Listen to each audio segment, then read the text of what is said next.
Prince Charles paid tribute to his darling old Harry in an emotional speech following his son's wedding to Meghan Markle yesterday. It has been claimed, the Prince of Wales's warm words left many of the 600 guests at the afternoon reception at St George's Hall in Windsor Castle with tears in their eyes. Charles is believed to have told how moving it was to watch his little boy get married, finishing by saying, "My darling old Harry, I'm so happy for you." Harry, 33, is also said to have given an off-the-cuff speech about how happy he was, and jokingly promised that the American guests would not steal any swords from the castle. He is also said to have turned to his guests and asked, "Can anyone play the piano?" before Sir Elton John played a medley of your song, Tiny Dancer, Circle of Life and I'm Still Standing. Wedding guest Peter Fernhead, co-founder of African Parks, told the Sunday Telegraph, "When Harry and Meghan came in they stood on the podium and Prince William introduced them. Prince Charles made a really gracious speech.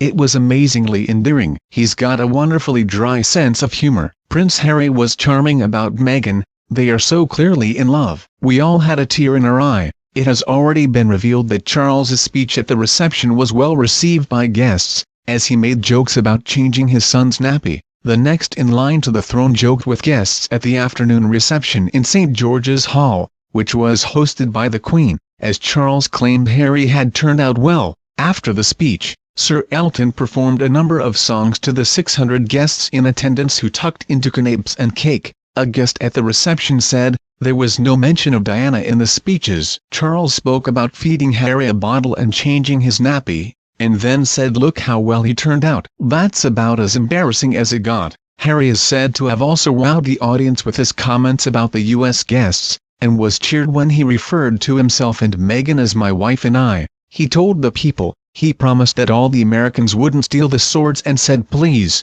when you leave, be quiet as you don't want to wake the neighbors, which was quite fun. It did feel we were really part of their very special occasion, which was great, they added. Prince William acted as a compere and introduced Charles, then Harry. Elton John was then introduced by Prince William, who asked if anyone in the crowd could play piano. He then started playing after a brief lull, starting with Your Song before also playing Tiny Dancer, Circle of Life and I'm Still Standing. He was incredible. It became like a mini concert in the reception area, said one guest. Some people were even crying. The reception included the cutting of the lemon and elderflower-flavored wedding cake. Its 3 courses were understood to have been peppered with naughty speeches from Prince William and a joint effort from Tom Inskip, known as Skippy, and Tom Van Straubenzee. Any crude nods to Prince Harry's Playboy past were held back until the older guests had departed. Inskip, Harry's closest confidant, was also under strict instructions to downplay Prince Harry's Las Vegas trips,